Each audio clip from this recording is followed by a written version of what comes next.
புரட்சித் தலைவர் எம்ஜிஆர் சினிமாவில் நுழைந்த காலகட்டங்களில் அதன் பிறகு வளர்ந்து மிக உச்ச நட்சத்திரமாக மாறிய பின்னர் அரசியலில் நுழைந்து ஒரு கை பார்த்து முதலமைச்சராக பல வருடங்கள் ஆட்சி செய்தவரை என பல சம்பவங்கள் அவற்றை பற்றி வியப்புடன் கூறுவதற்கு இருக்கின்றன.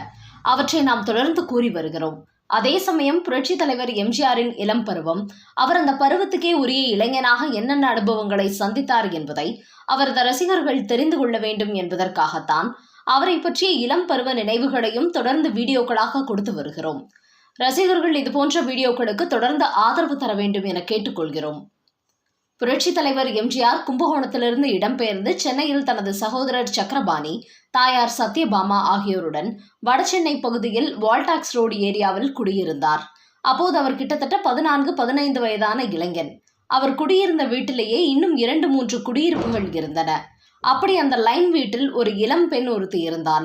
எம்ஜிஆர் தனது அண்ணனுடன் வேலைக்கு சென்று வந்த நேரங்களை தவிர மீதி நேரங்கள் வீட்டிலேயே இருப்பார்.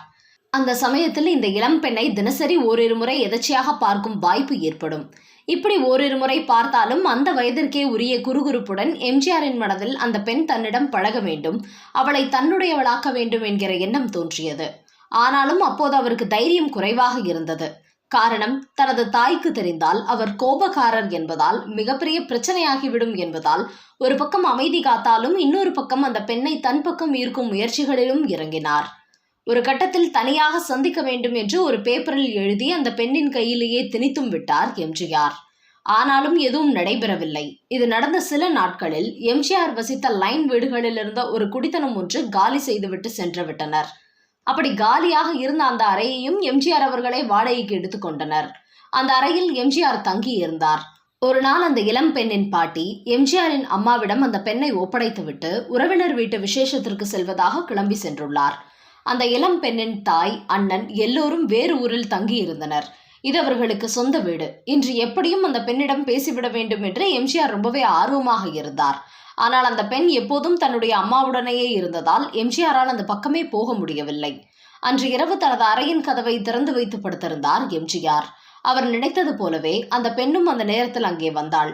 ஆனால் அவர் எதிர்பார்த்தது போல உள்ளே வரவில்லை. அப்போது எம்ஜிஆர் அவளிடம் உள்ளே வா என்று கூற, அதற்கு அந்த பெண், நீங்கள் என்னை திருமணம் செய்து கொள்ளப் போகிறீர்களா என எடுத்த எடுப்பிலேயே கேட்டு அதிர வைத்தார். அதற்கு எம்ஜிஆரால் பதில் சொல்ல முடியவில்லை. அது மட்டுமல்ல, அந்த பெண், நீங்கள் வேறு சாதி, நான் வேறு சாதி, நீங்கள் மலையாளம், நான் தமிழ், நமக்குள் கல்யாணம் என்பதெல்லாம் சரி வராது, இப்போது கூட நானாக வரவில்லை, பக்கத்து வீட்டில் இருக்கும் அக்காவுக்கு இந்த விஷயம் தெரிந்து அவர்தான் நீ போய் இதை சொல்லிவிட்டு வா என்று கூறி என்னை அனுப்பினார். அதனால் தான் வந்தேன். இந்த விஷயம் வெளியில் தெரிந்தால் என்னை வேறு யார் திருமணம் செய்து கொள்வார்கள். அதனால் இதை மறந்துவிட்டு நீங்கள் உங்கள் வேலையை கவனியுங்கள் என்று கூறிவிட்டு அந்த பெண் சென்று விட்டார். அந்த பெண் பேசியதை கேட்டு அதிர்ச்சி அடைந்த எம்ஜிஆர் அதில் உள்ள நியாயத்தை புரிந்து கொண்டு இனி அந்த பெண்ணை பார்ப்பதில்லை என்று முடிவு செய்தார். அதற்கேற்றாற்போல் அவரது அண்ணன் சக்கரபாணி மறுநாள் ஒரு வேலைக்காக எம்ஜிஆரையும் கூட்டிக் கொண்டு கிளம்பினார். அந்த வேலையை முடித்துவிட்டு மீண்டும் திரும்புவதற்கு 3 நாட்களுக்கு மேல் ஆகிவிட்டது. ஆனால் வீட்டிற்கு வந்தால் எம்ஜிஆரின் அம்மா, அந்த பெண்ணின் பாட்டி, பக்கத்து வீட்டு அக்கா என எல்லோரும் சோகமாக இருந்தார்கள். என்ன என்று விசாரித்த போது இளம் பெண்ணை எம்ஜிஆரிடம் பதில் சொல்லி அனுப்பி வைத்த அந்த அக்காவின் கணவனுக்கு இந்த விஷயம் தெரிந்து அவர் மூலமாக இளம் பெண்ணின் அண்ணனுக்கும் தகவல் போய்விட்டதாம். அந்த அண்ணன் இங்கே வந்து தனது பாட்டியிடமும் எம்ஜிஆர் அம்மாவிடமும், இப்படி என் தங்கையை உங்களை நம்பி ஒப்படைத்திருந்தால் நீங்கள் இப்படிதான் பார்த்து கொள்வதா என்று சத்தம் போட்டுள்ளார். உடனே எம்ஜிஆரின் அம்மாவுக்கு கோபம் வந்து, என் பையன் அப்படியெல்லாம் செய்திருக்க மாட்டான், தேவையில்லாமல் வீண்பழி போடாதீர்கள், உங்கள் பெண்ணை போய் கேளுங்கள் என்று கூறிவிட்டாராம். அது மட்டுமல்ல, நாங்கள் வீட்டை காலி பண்ணிக்கொள்கிறோம் என்று சொல்லி எம்ஜிஆர் திரும்பி வருவதற்குள் வேறு ஏரியாவில் வீடு பார்த்து முன்தொகையும் கொடுத்து விட்டாராம். வேறு வழியின்றி எம்ஜிஆர் தாயின் உத்தரவுக்கு கட்டுப்பட்டு வேறு வீட்டிற்கு கிளம்ப வேண்டிய சூழல் ஏற்பட்டது. அப்படி கிளம்புவதற்கு முன் அந்த பெண்ணை சந்திக்கும் சூழல் ஏற்பட்டது. அப்போது அந்த பெண் எம்ஜிஆரிடம், நான் எது நடக்கக்கூடாது என்று நினைத்தேனோ அதுவே நடந்துவிட்டது. உங்கள் மூலமாக இல்லை என்றாலும் எனக்கு ஆதரவாக இருந்த அந்த அக்கா கணவனின் மூலமாகவே இந்த விஷயம் வெளியே தெரிந்து இப்போது எல்லோரும் என்னை தான் குற்றம் சாட்டுகிறார்கள். நான் ஏதோ உங்களை திட்டமிட்டு வளைக்க பார்த்தேன் என்று. இது போதாதென்று நீங்கள் நல்லவர் என நிரூபிப்பதற்காக உங்கள் அம்மா என் மீது கெட்டவள் போன்று குற்றம் சாட்டியுள்ளார்.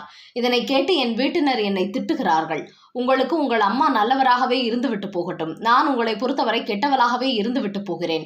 ஆனால் நான் என்ன தவறு செய்தேன்? என் மீது என்ன தவறு இருக்கிறது? ஆனாலும் உங்களை நான் காட்டிக் கொடுக்க முயற்சி செய்யவில்லை. இனி வேறு எந்த பெண்ணிடமும் இப்படி நடந்து கொள்ள வேண்டாம். இனி இதையெல்லாம் கேள்விப்பட்டு என்னை யார் திருமணம் செய்து கொள்ள வருவார்கள் என தெரியவில்லை என்கிற விரக்தியுடன் கூறியுள்ளார். அவர் சொன்னவற்றை கேட்டு எம்ஜிஆரால் அந்த பெண்ணுக்கு பதில் எதுவும் சொல்ல முடியவில்லை. ஆனாலும் வேறு வீட்டிற்கு மாறிய பின்னர் ஒரு மாதம் கழித்து அந்த பெண்ணுக்கு வேறு ஒரு நபருடன் திருமணம் ஆகிவிட்டதாக எம்ஜிஆருக்கு தகவல் கிடைத்ததாம். அதன் பிறகுதான் எம்ஜிஆர் நிம்மதி பெருமூச்சு விட்டுள்ளார். இதெல்லாம் வாழ்க்கையில் தனக்கு கிடைத்த ஒரு பாடம் என்று நான் ஏன் பிறந்தேன் என அவர் எழுதிய சுயசரிதை தொடரில் குறிப்பிட்டுள்ளார் எம்ஜிஆர்.